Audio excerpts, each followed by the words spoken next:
RSPയെ സംബന്ധിച്ചിടത്തോളം പാർട്ടി സ്ഥാനാർത്ഥികളെ സംബന്ധിച്ചോ മത്സരിക്കുന്ന മണ്ഡലങ്ങളെ സംബന്ധിച്ചോ വ്യക്തമായിട്ടുള്ള ഒരു ധാരണയും ആലോചനയും ഇതേവരെ ഉണ്ടായിട്ടില്ല.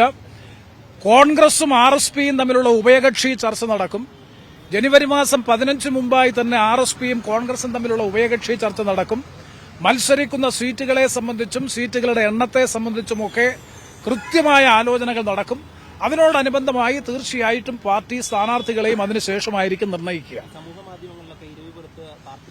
ധാരാളം സ്ഥാനാർത്ഥികൾ വരുന്നുണ്ട്. സമൂഹമാധ്യമങ്ങളാണെന്ന് സ്ഥാനാർത്ഥികളെ മുഴുവൻ നിർണ്ണയിക്കുന്നത്.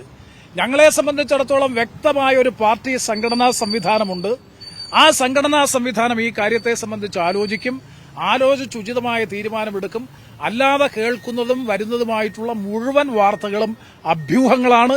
പാർട്ടി ഇതുമായി ബന്ധപ്പെട്ടുകൊണ്ട് ഗൌരവതരമായ ഒരു ആലോചനയും ഒരു ധാരണയും ഈ കാര്യത്തെ സംബന്ധിച്ചെടുത്തിട്ടില്ല. ഉയർന്നു വരുന്ന വാർത്തകളെല്ലാം ഓരോരുത്തരുടെയും താൽപര്യങ്ങൾക്കും ഇംഗിതങ്ങൾക്കും അനുസരിച്ച് അവർ സമൂഹ മാധ്യമങ്ങളിലൂടെയും മറ്റ് മാധ്യമങ്ങളിലൂടെയും പ്രചരിപ്പിക്കുന്നതാണ്. പാർട്ടിയെ സംബന്ധിച്ചിടത്തോളം കൃത്യമായ സംഘടനാ സംവിധാനമുണ്ട്. ആ സംഘടനാ സംവിധാനത്തിന്റെ അടിസ്ഥാനത്തിൽ സ്ഥാനാർത്ഥികളെ നിർണ്ണയിക്കണമെന്നുണ്ടെങ്കിൽ അതിനു മുമ്പായി കോൺഗ്രസുമായി ചർച്ച ചെയ്ത് സീറ്റുകളുടെ എണ്ണത്തെ സംബന്ധിച്ചും സീറ്റുകളെ സംബന്ധിച്ചും കൃത്യവും വ്യക്തവുമായ ഒരു ധാരണ ഉണ്ടായതിനു ശേഷം ആ കാര്യത്തിൽ സ്ഥാനാർത്ഥി നിർണയത്തിലേക്ക് കടക്കും.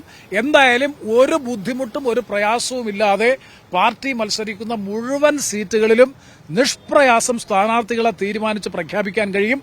കോൺഗ്രസും UDFും തമ്മിലുള്ള ഒരു ധാരണ ഉണ്ടാകുന്ന കാലതാമസം മാത്രമേ ഉള്ളൂ പാർട്ടിയെ സംബന്ധിച്ചിടത്തോളം. അല്ലാതെ ഒരു പ്രശ്നവും പാർട്ടിയെ സംബന്ധിച്ച് ഈ കാര്യത്തിലില്ല. അതൊക്കെ സാങ്കല്പികമായിട്ടുള്ള ചോദ്യമല്ലേ. ഇതൊന്നും ഒരു പാർട്ടി തലത്തിൽ ചർച്ച ചെയ്യുന്നത് എന്ത് തീരുമാനമെടുക്കുമെന്ന് നിലപാട് സ്വീകരിക്കുമെന്ന് ഞാൻ പറയുന്നത് ഒരിക്കലും ശരിയല്ല. ഇത്തരം കാര്യങ്ങളെ സംബന്ധിച്ചിടത്തോളം ഇപ്പോൾ പാർട്ടിയുടെ മുമ്പിൽ അത്തരത്തിലുള്ള ഒരു ആലോചനയുമില്ല, അത്തരത്തിലൊരു ചർച്ചയുമില്ല. അതൊക്കെ മറ്റ് തലങ്ങളിലാണ്, സംഘടനാപരമായിട്ടാണ് തീരുമാനിക്കേണ്ടത്. ആരാണ് മത്സരിക്കേണ്ടത്, എങ്ങനെയാണ് സ്ഥാനാർത്ഥിയെ നിർണ്ണയിക്കേണ്ടത്, സ്ഥാനാർത്ഥിയെ നിർണ്ണയിക്കുന്നതിനുള്ള ഘടകങ്ങളൊക്കെ പാർട്ടിയെ സംബന്ധിച്ചിടത്തോളം മുൻകാല കീഴ്വഴക്കങ്ങളുടെ പശ്ചാത്തലത്തിൽ തീർച്ചയായിട്ടും തീരുമാനിക്കും.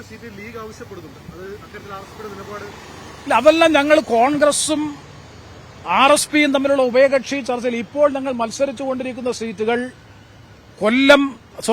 രവിപുരം, അതുപോലെ തന്നെ ചവറ, കുന്നത്തൂർ എന്നീ 3 സീറ്റുകളാണ് കൊല്ലം ജില്ലയിൽ മത്സരിക്കുന്നത്. ആ സീറ്റുകളിൽ തന്നെ എന്തെങ്കിലും തരത്തിലുള്ള ഭേദഗതികൾ വേണമോ എന്നതിനെ സംബന്ധിച്ച് ഞങ്ങൾ ഇതേവരെ ആലോചിച്ചിട്ടില്ല. പക്ഷെ ഞങ്ങൾക്ക് മറ്റു ചില കാര്യങ്ങളെ സംബന്ധിച്ച് വ്യക്തമായിട്ടുള്ള കാഴ്ചപ്പാടുണ്ട്. പാർട്ടി മത്സരിക്കുന്നത് 14 പട്ടികജാതി സംവരണ മണ്ഡലങ്ങളിലുള്ളതിൽ 5 സീറ്റിൽ മത്സരിക്കുന്ന RSP 2 സംവരണ സീറ്റുകളിലാണ് മത്സരിക്കുന്നത്. അപ്പോൾ ജയസാധ്യതയുള്ള സീറ്റുകളിൽ മത്സരിക്കാനുള്ള അവസരമുണ്ടാകണമെന്നുള്ളത് പാർട്ടിയുടെ പൊതുവായ കാഴ്ചപ്പാടാണ്. അതാണ് കോൺഗ്രസുമായിട്ടുള്ള ഉഭയകക്ഷി ചർച്ചയിൽ പ്രധാനമായും ചർച്ച ചെയ്യേണ്ടത്. അവിടെയാണ് സീറ്റുകളെ സംബന്ധിച്ച് വ്യക്തമായ ധാരണ ഉണ്ടാകേണ്ടത്. ആ ധാരണ ഉണ്ടായതിനു ശേഷം മാത്രമേ സ്ഥാനാർത്ഥി നിർണയത്തിലേക്ക് കടക്കാൻ കഴിയൂ.